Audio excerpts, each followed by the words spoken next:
Hello everyone, I am Liu Jing, a systems engineer at Josh Data.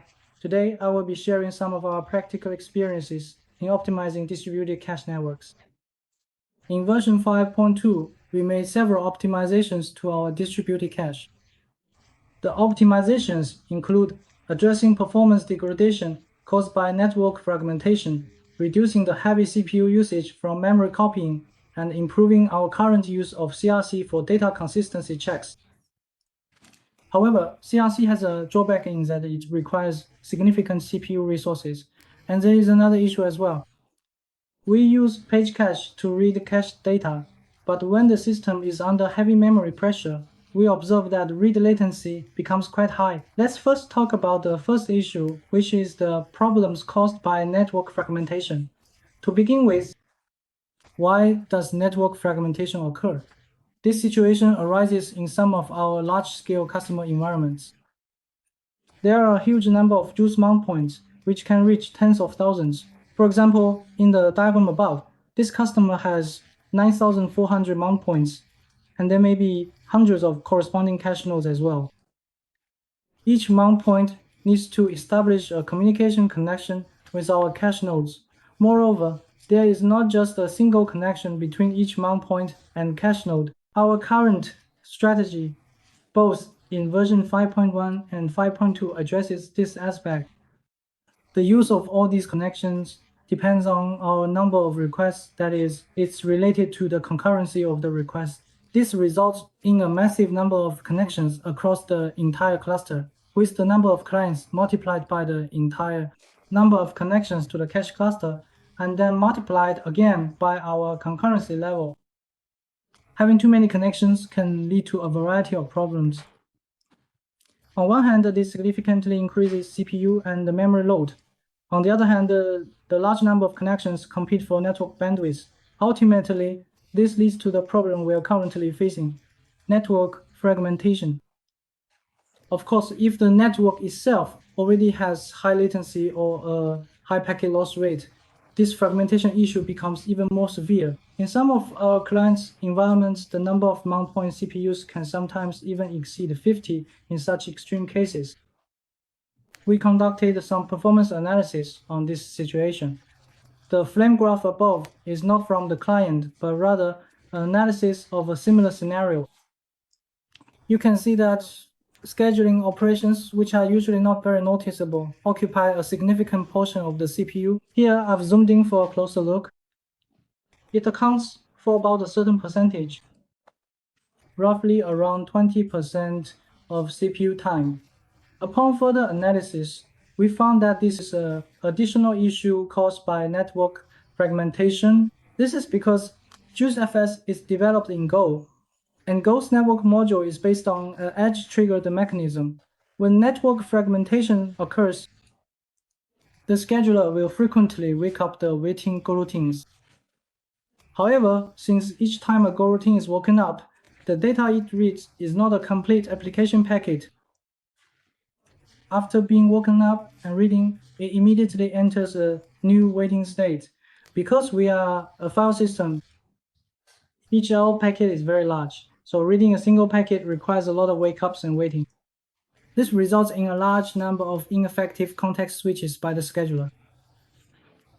This leads to severe CPU resource waste on scheduling operations instead of actually doing the real business tasks that need to be done. The first solution we thought of at the time was to find a way to reduce the frequency with which the kernel wakes up application threads. After some investigation, we found that Linux had actually introduced a parameter called the reglow watermark. With this parameter, you can use the socket function to set a minimum receive watermark for network data, meaning that only when the amount of data in the socket's receive buffer reaches the value we've set, will the kernel wake up the waiting thread. This can effectively reduce unnecessary scheduling overhead. However, in earlier versions of the kernel, support for this flag was not very good. If you set this flag, there was a possibility that the connection could get stuck. The main reason for this was that if the system was under heavy memory pressure at the time, the socket buffer might be smaller than the value you set. If the watermark value is set too low, it will never wake up the waiting thread to use it. Of course, when using this parameter, we also can't just set its value all at once, because we don't know how large the packet sent from the other end will be. For example, if we set a relatively large value, but the actual data is smaller than this value, then the waiting thread will not be woken up. For example, let's say I set the watermark to 512K, but the packet from the other end only contains 100K of data. In that case, the reader function will never return unless you set a timeout. We can't have that. Another approach is to set the value directly based on the length of the packet as soon as we receive it. But this method also has its own issues. For instance, if I receive a relatively large packet, a so-called big hand, the kernel won't return until it has finished receiving this 4 megabytes packet, so it will consume a large amount of kernel memory. That's why we developed a strategy for when to enable this parameter, which is given by the following formula. In this formula, package size refers to the size of our packet. Average reader size is the average amount of data read from the previous 3 packets, and the receive watermark at the end is the value we need to set. The system value for the watermark. The first part here, receive the package size divided by average reader size, means if I don't make any changes to this packet, how many system calls will it take to read the entire packet? Specifically, this refers to the number of read system calls. The latter part refers to the number of system calls after setting the watermark. If the difference between the two is greater than 10, it means that this call is relatively efficient. So why do we need a greater than operation here? The main reason is because each of us needs to perform the watermark operation, and after the I/O is finished, we also need to restore the original kernel parameters, so 2 additional system calls are required. Let me give a simple example.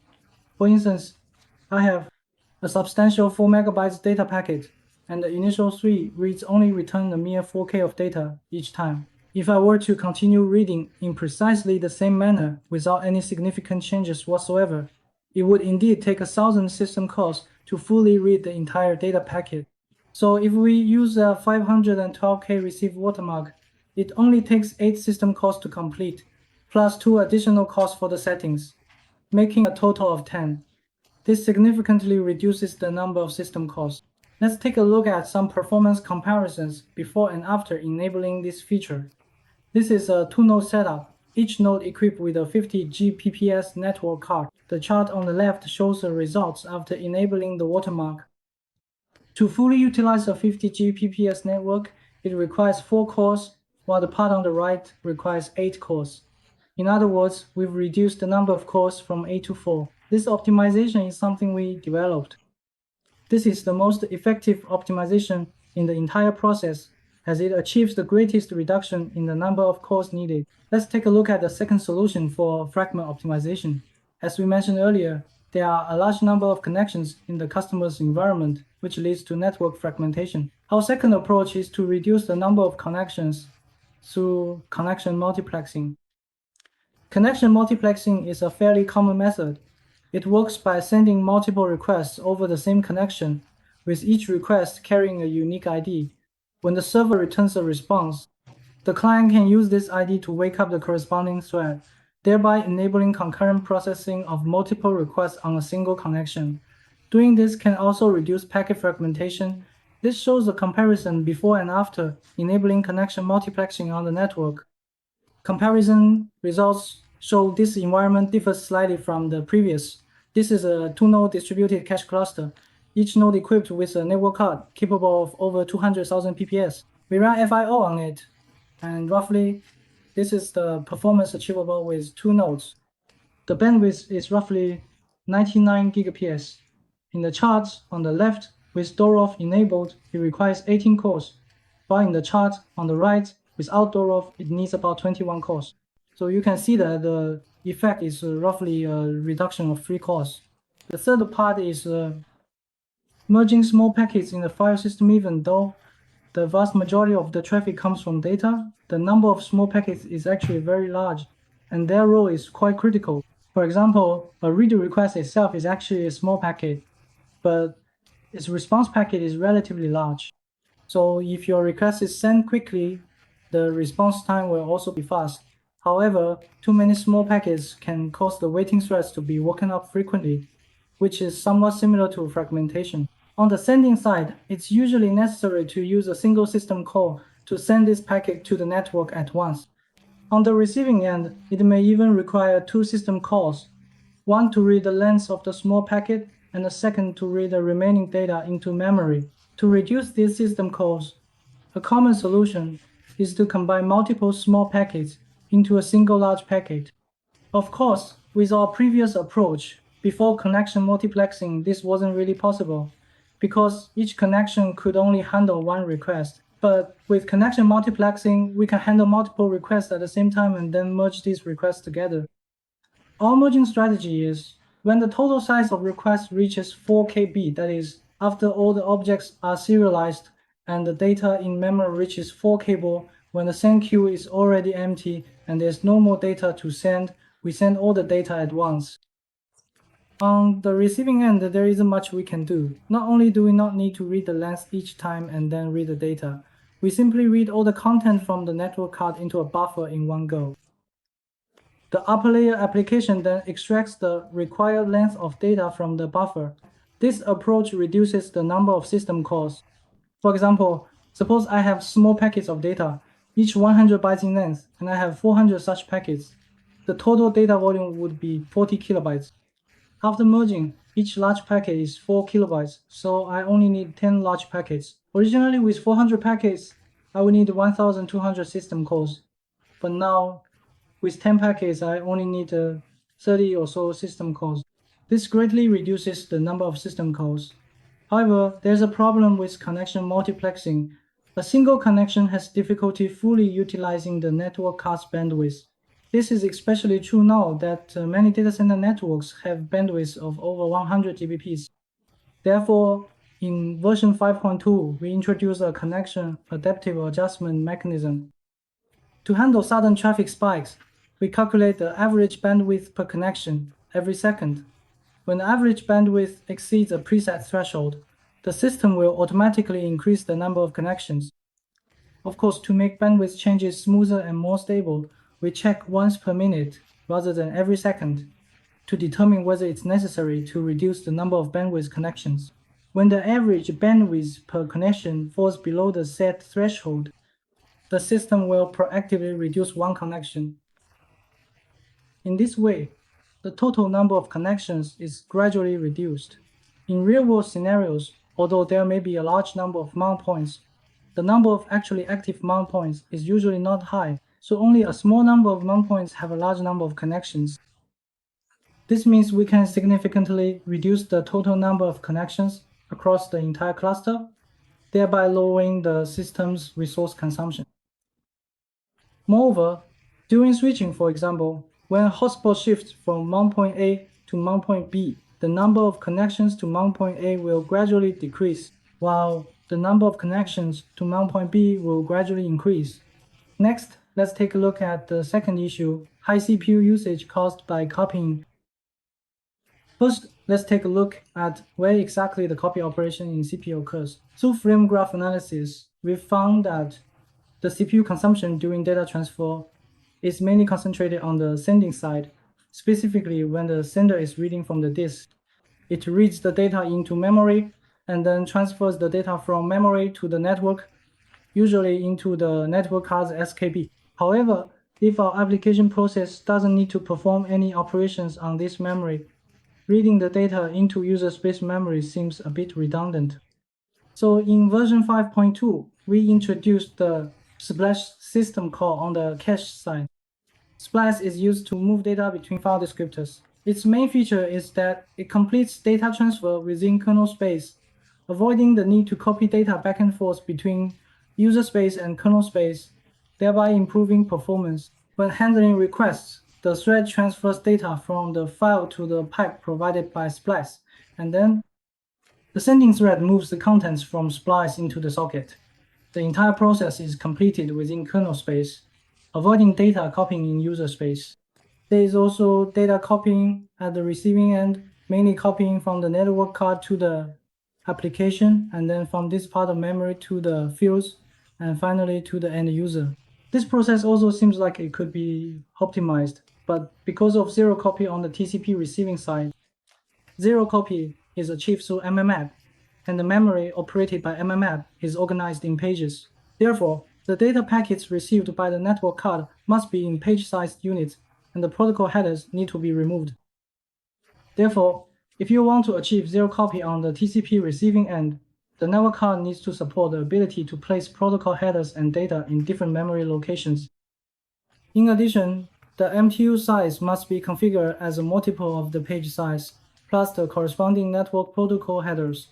This solution is not very versatile, so we did not pursue it further.